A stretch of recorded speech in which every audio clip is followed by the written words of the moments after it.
So you want to join the Air Force. This is a question I get asked from time to time from subscribers and people that know that, you know, I'm an Air Force veteran, I guess you could call me. So we just got a question last night, and they used the vehicle of the last video to ask the question in the comment section. And this individual is a subscriber and is interested in joining the Air Force and asked me if I had any advice. And I got to thinking, since this question comes up from time to time, why not just do a video about it? Now, some folks might be aware that you know, we've had a little bit of a change in management, which has led to more interest in enlisting in the United States Armed Forces. So again, probably a good time to do this topic. Now, I was in the Air Force quite a while ago, actually. I went to basic military training in the Air Force almost 25 years ago. So there's been a lot of changes. There's been a lot of changes just in the last couple of weeks, let alone the last 2 decades. But some things about joining the Air Force don't really change very much. So I'm going to try to address those more timeless aspects as opposed to things that wouldn't have as much, you know, currency. Now, I did go to the Air Force website and review a lot of their current material, including their basic breakdown of what happens week by week in basic military training. Basically, you know, when you get outside of basic military training, you go to your technical school where you learn your particular skill or trade, your AFSC, your Air Force Specialty Code, which is the number assigned to your actual job or career. And then you go to your duty base and pretty much, you know, work like anybody else works. You go to work usually Monday through Friday, unless you're deployed. And then, you know, the whole standard schedule thing kind of goes out the window. But I'm going to go ahead and just give some general advice and explain, or maybe just give a little bit of testimony about my experience going in the Air Force. So going, first of all, the advice part, right? So to onboard into the military services in the United States, you have to take a, you have to go through a series of both kind of written and physical tests. You have to go through a physical test, of course. You go to this place called MEPS, the Military Entrance Processing MEPS station, I guess, if you will, where you're given a series of physical tests to gauge your overall health and well-being. But then you also have to take a kind of an aptitude test called the ASVAB. It stands for, let's see if I can remember this, Armed Services Vocational Advanced Battery Test, ASVAB, right? And it's basically an aptitude test that tests your mathematical ability, arithmetic, your spatial and mechanical understanding, and then some, you know, some English type stuff. And then depending on your score on the ASVAB, you're able to qualify for a number of careers. Now, I didn't have a particular career in mind. The career was chosen for me because I was a little bit aimless, if you will, as a 19-year-old. When I was 19 years old and was getting ready to enlist in the Air Force, all I knew how to do was play guitar, listen to music, play music, and smoke. And I don't just mean cigarettes. But I digress. So I did fairly well on the ASVAB. I probably got what would be considered like a B, if you will, which is pretty decent considering, you know, people that can go down to the D and F category and still get in the Army and the Marine Corps. But I'm not making fun, I'm just saying. Anyway, I mean, plenty of people make fun of the Air Force. I mean, we're literally called like the chair force, right? My grandpa, who was a Marine, used to make fun of me. But anyway, I don't want this to get too lengthy. So there are study guides for the ASVAB, and I did buy one, and I did not utilize it, and I procrastinated to the last minute.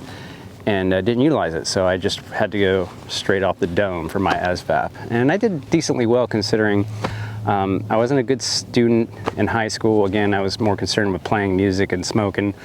I was like a C student in a Chicago public school that was very weak on math and science. So didn't really have a lot of education going into this. But I did decently well. And you take the ASVAB. You either select your career or request a career field or have it chosen for you in my case. And then you go to basic military training. So what was selected for me was the AFSC, and what I'm doing here is petting my dog, guys, just so you don't think I'm being weird or anything. Come here, puppy. You guys see him?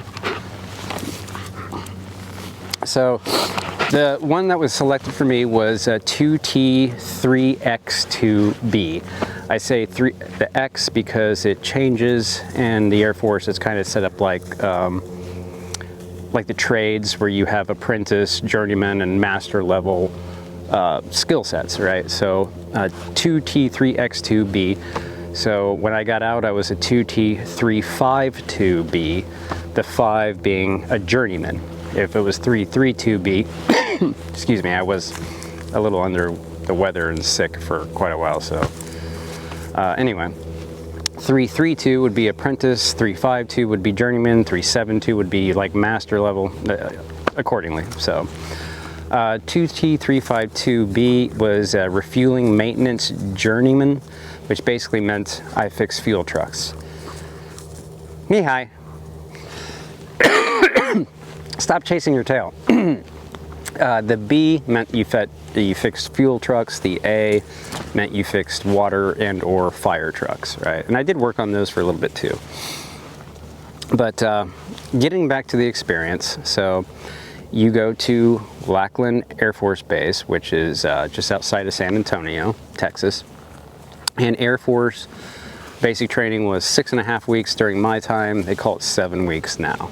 And from the looks of it, not a lot has changed. If you go to the airforce.com, you can see week by week they put out a production video of what they do currently in basic military training. Now, I can say from the videos that I viewed, my drill instructors, which they actually called training instructors when I was in, were a lot meaner than in those videos. Not to scare anybody, I don't know if those were meant just to be kind of soft to get people to come in, or if they're actually a reflection of the current status quo. But they're very soft in those videos on airforce.com versus the drill. All right, my camera keeps dying. So anyway, you go through basic training, and you do a lot of PT, physical training. You do a lot of classroom. You got to learn your chain of command, from all the way to your element, to your flight, to your squadron leader, all the way up to the president. You learn a little bit of military history, a little bit of Air Force history. Of course, you learn all the marching and commands and all those things. And then in the Air Force, you actually do a little bit of weapons training. And I brought out my M16A2 clone, which is what I was trained on. And by the way, YouTube, this is empty. There are no bullets in the magazine or the rifle. This is fitted with the CMMG conversion kit for 22 long rifle. Being that, this is my M16A2 clone, I figured this would be a great representation of what I trained for when I was in basic training. Now, the one that I trained in basic training had the selective fire, the 3-round burst versus the 1 round and the safe. We were not allowed to put it on the selective fire or 3-round burst in basic training, but I accidentally did it anyway. And nobody noticed, and I got away with it, and it was pretty cool, I thought at the time, being that that was the first time I had ever shot a gun. Now, according to the news, things have changed. Just as of 2024, I believe it was August, they started issuing training M4s to Air Force basic training, and they carry the M4 all throughout basic training. According to this news article, I'll put a link down in the description, but it was all in, I guess, in the vein of getting the Air Force more, I guess, quote unquote, combat ready. So then of course you, you know, lead up to week 6 or 7, you go through graduation, and then, you know, you go on to your training base. Now, the advice I would give people is to get the ASVAB training manual or a study guide. Get fit as much as you can beforehand. Now, I was pretty skinny, but I was not athletic. I wasn't a runner. I didn't do any sports when I was in high school. Again, I played guitar and I smoked. So, needless to say, I struggled a little bit with the PT and basic training. Funny story, I believe it was like the 2nd week I was there, and my stomach was green, and it was actually painful, and I guess I was too dumb to put 2 and 2 together at the time, but I actually had internal bruising from having never done push-ups or sit-ups before. So pretty crazy stuff. But we made it through boot camp or basic training relatively unscathed. I really only got screamed at like 3 times. Being not the shortest guy in the world, but definitely not a tall man, I was kind of near the back in the middle as far as the flights or the squadrons as we got marched. And so I did pretty well in basic training. After that, I went to Port Hueneme Naval Base, which is a joint training base between the Air Force and the Navy for auto mechanic school. Again, the 2T352B designation meant I was an aircraft refueling truck mechanic. Being that the aircraft refueling truck mechanic sequence only happened so many times per year, when I got to the Navy base in California, there was actually like a month or so before my school even started. So what I did is they had me work at a church, believe it or not, of all things. And so I worked at the church. I would clean the pews. I would sweep outside, you know, California foliage. I still remember that California smell, actually. And the first time I was allowed to go off base, which is after a month of being there, I remember I walked down the street and ate at a Mexican restaurant, and it was like some of the most amazing, authentic Mexican food that I had ever had at that point. But I digress. You go through the technical training, of course, and then you're eventually assigned to your duty base. For me, that was Hurlburt, as they call it, field. Some people just call it Hurlburt Field. It's easier to say for me, just Hurlburt Field, which is actually only 3 hours down the road from me. And I actually go back to every once in a while. So my experience then was kind of like a job, if you will, Monday through Friday. I actually got to a point where I didn't even wear my battle dress uniform. By the way, these are woodland camo BDUs, as would have been issued to me while I was in. I still do have 1 or 2 sets in there. Unfortunately, a lot of them didn't really survive my dress blues and all my desert camo, and my other woodland camos didn't survive my first marriage, which we'll talk about here in a second. But Hurlburt Field, again, it was like a job. I got to a point where I would just basically get up in the morning and put on my little Air Force running shorts, which are like these little short, like booty shorts, and my brown top and my boots, and I would just drive to the shop in the morning in my 82 Camaro, which had a 350 in it.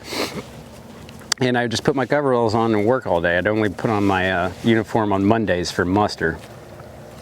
And it went like that until September 11, 2001, when everything kind of changed, which for me is kind of interesting because I actually straddled the fence of the pre and GWAT era to the beginning of the GWAT era. And being on Hurlburt Field during September 11, 2001, to see the beginning of the GWAT, which was kind of an interesting experience. And I was actually stop loss. They didn't let me get out for like a year after I was supposed to because of the GWAT. And I was only deployed a couple of times to just a couple random locations, an island, a couple places, nothing really too spectacular. I only had to carry a rifle once, never had to use it. So I did what I did and went where they told me to do. It is what it is. So anyway, that was my experience. Again, it's changed a lot. There's new management, new excitement about joining. Of course, we have the Space Force now. And, you know, the thing is, if I am believing, you know, all of the talking heads that I'm hearing on this poisonous rectangle of death here, radiation emitting rectangle of death, you know, there's better things happen and reallocation of resources to where they should go. So anyway, I just wanted to come out here, and I know they wear multi-cam now. They don't wear woodland camo. I didn't really have a camo hat other than my Henry hat, my US Survival. So, and I thought it was a good opportunity to bring out my M16A2 clone, since that would have been a representative of what I would have had in the Air Force, although they do have M4s now. So I did come out here earlier today and was practicing with this with the CMMG conversion kit.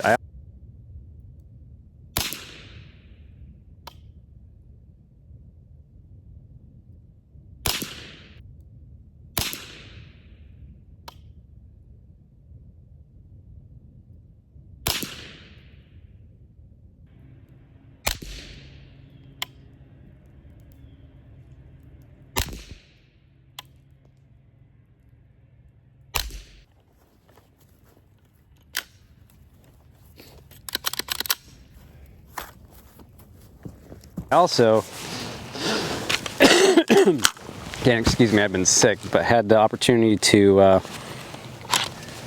practice with my Glock 44 here.